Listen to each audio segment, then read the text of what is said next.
On the second hand, I think too much power for too long is bad. And I think Netanyahu got corrupted, and it's the on Ashmont Street and are appealing to any potential witnesses to come forward, those who may have seen what happened when the violence broke out in the 1000 block of Ashmont around 5 yesterday afternoon. An unidentified victim was found bleeding from a gunshot wound. Investigators say the incident shows all signs of it being a targeted attack against the victim and say the shooting isn't a risk to the public. Ontarians who received a first shot of the AstraZeneca vaccine have a chance to get a second shot a bit sooner than expected. It's because the province will shorten the timeline between doses from 12 weeks to 8 weeks. Ontario is now in line with other provinces who've already made that change. AstraZeneca vaccine recipients can choose whether to get the same type of vaccine for their second shot or switch into a vaccine made by Pfizer or Moderna. Ontario reports 502 cases of COVID-19, along with 15 deaths due to the virus on Saturday. Meanwhile, a memorial held yesterday for a Muslim family of 4 killed in what police are calling a hate crime. 4 people spanning 3 generations died when police say they were deliberately run down by a pickup truck last Sunday evening in London, Ontario. The Pakistani ambassador to Canada, Raza Bashir Tarar, shared in prayers for the only survivor of the attack, a 9-year-old boy. Our prayers are with the family and friends of the martyred and with the child who is recovering, inshallah. May Allah grant him a full and speedy recovery. The boy still remains hospitalized. The attacker faced 1 count of attempted murder in this child's case.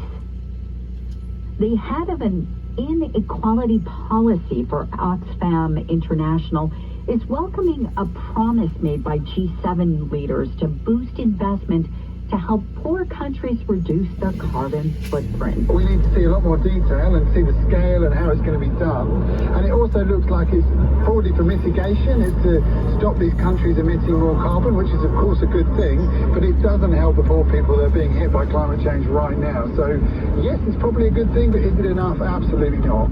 Climate is a key focus in the final day of the G7 summit. Leaders are expected to commit to new investments in greener infrastructure and hard targets for reducing carbon emissions. City News time 10:03. Today's high reaches 26 degrees. Tonight's low 15 and tomorrow's high 24. I'm Deborah Ryder. For news anytime, follow us online at ottawa.citynews.ca.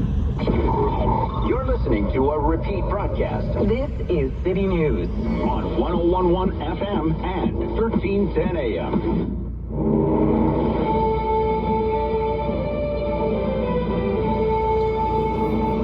Inform your opinion. It's the Rob Snow Show on Rogers TV and City News. 1011 FM and 1310 AM. Friday. We made it. Lotto Max Day. Biggest lottery draw in the history of Canada is tonight. Your chances of winning it all, $70 million jackpot, 1 in 33 million. 1 in 33 million. I just happened to Google this morning, odds of, and it took me to an article listing the odds of various random events happening to someone. Odds of being struck by lightning in a year, 1 in 1.2 million. Odds of a pregnancy resulting in twins, 1 in 250. I thought it'd be a little higher than that. Odds of being attacked by a shark, 1 in 7 million. And the odds of finding a 4-leaf clover, 1 in 10,000. Again, odds of winning the Lotto Max $70 million jackpot tonight, 1 in 33 million. And yet I bought a ticket, and that's why they call the lottery a tax on the stupid. Good morning. Welcome to the Rob Snow Show on City News. A great Friday fare on the way. Bork is back From Bork News Watch, Pierre Bork will go over a week's worth of headlines. Sylvain Lauzon is coming on the program a little more than a half an hour from now. He is the president of the Calypso Water Park. Now, they're not open yet, out near Limoges there, but they're getting ready to open. Mr. Lauzon was on the program, well, about a year ago, and he was not a happy man because his business was closed, and, you know, the hot weather hits, and they do a booming business at Calypso. But his time will soon arrive.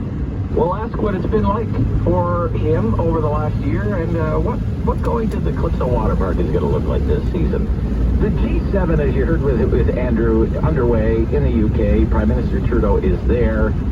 We'll get into what the goals are for Canada for this summit. Professor Elliot Tepper is going to join us. You hear him every week on the Mark Sutcliffe Show. He's Carleton University International Affairs professor. He was actually one of my professors at Carleton University, and I didn't do very well. But nevertheless, he's going to give us kind of a G7 primer. They are down to the Final Four in the National Hockey League playoffs, and look at the Habs are still there. Who would have thought, eh? There are a few former Ottawa Senators that are doing really well for other teams in the playoffs. So we'll talk to Steve Warren. He joins us every Friday. Steve is doing the Sens Nation podcast and the Steve Warren Project. And it's been a heck of a week in Ontario politics, hasn't it? My goodness gracious. So it should be quite a discussion. I don't know if you could even call it a discussion. Sarah Finnecage comes to mind. Probably more likely. When we do our MPP panel, we call it Queen's Park Week in Review. We do that at 11:30. But I would imagine, I'll just say, notwithstanding clause, discuss, and we'll be on our way. Now, Queen's Park is not in session today, as far as I can tell. Could be in session tomorrow, though, by the sounds of things. A rare weekend sitting. Also, Premier Ford can use his majority to invoke the notwithstanding clause for the first time in the history of the province of Ontario. And yeah, we talked a lot about that yesterday. The Premier's getting a lot of flack for that in the editorial pages of the print media this morning. Very critical editorials in both the Globe and Mail and the Toronto Star. We can get back into that issue again this morning if you want. I'm down for it. Ford's power move on the unions. The Working Families Coalition, given their history of multi-million-dollar ad campaigns, all to demonize conservatives and help get their liberal buddies elected. Maybe, I don't know, maybe it is an overreach by Premier Ford to use the notwithstanding clause. I'll leave that up to you to determine come voting time. But look, I thought, as of the recent history in Canadian politics, when it comes to political campaigns, political fundraising, hasn't one of the long-standing goals, especially for people on the left, hasn't one of the long-standing goals been to get big money out of our politics, to get the big money players out of the business of financing the aspirations of politicians and political parties? And in this province, let's face it, the truth is the organizations that have been spending the most money by far have been unions. Like I said this morning in my commentary on City News and Shea 106, I find some of the criticism from the lefties ridiculous. It's as though they really do think it's okay if unions are allowed to spend millions and millions and millions of dollars. Remember 2014, $8.7 million in 30 days on attack ads to demonize conservatives and try to buy the election for the Liberals. Let's turn this around. Okay, let's look at this another way. And these are just a couple of examples that popped into my head this morning. They have plucked out of thin air by me. Let's say, because evangelical churches in Ontario are known to be very politically active. This is no secret, and they're well financed. Okay, they have a lot of money in the bank. What if they formed a political action committee? Ontarians for a Moral Society or something like that. And they spent millions and millions and millions of dollars on ads to try and convince voters to only vote for politicians that are pro-life. That'd be cool. Because it sounds like some of my friends on the left would actually be okay with that, given what I'm hearing. What if the Weston family took some of the $12 million they got from the government for new refrigerators and instead turned around and formed a political action group with some of that money and spent $12 million fighting against increases to the minimum wage for their workers at Loblaws? Would my lefty friends be okay with something like that? I guess so. Since it sounds to me like a lot of you are all in favor of letting unions spend whatever dues they can collect from their members. As long as the money goes to beating up Doug Ford, I guess it's okay. Anyway, we can get into all of this during the Talkback Hour. Today's Friday, so it's the Friday free-for-all. During the Talkback Hour, maybe that's something you might want to talk about. Maybe not. If not, that's okay. Because during the Friday free-for-all, it's wide open. You can bring up any topic you want to bring up. We usually try to stick to what's in the news, but it's not a hard and fast rule. Maybe it's in the news, maybe it's not in the news, and you think it should be in the news. Whatever it is, just give me a call. We'll roll with it. 750-1310 is our call-in line after the 10 o'clock news. 750-1310, 613-750-1310. Email the Rob Snow Show, ottawa.citynews.ca. There's no shortage of news, right, all week. Globe and Mail has a story this morning. Canada is the only G7 country that has yet to commit to donating any vaccines to poor countries. Doesn't that make you proud to be Canadian?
Weather Center. I'm Deborah Ryder. The forecast for Smith Falls and Ottawa: a mix of sun and cloud with a chance of rain today. The high reaches 26 degrees. Tonight, partly cloudy skies with more chance of rain. A risk of thunderstorms this evening. The low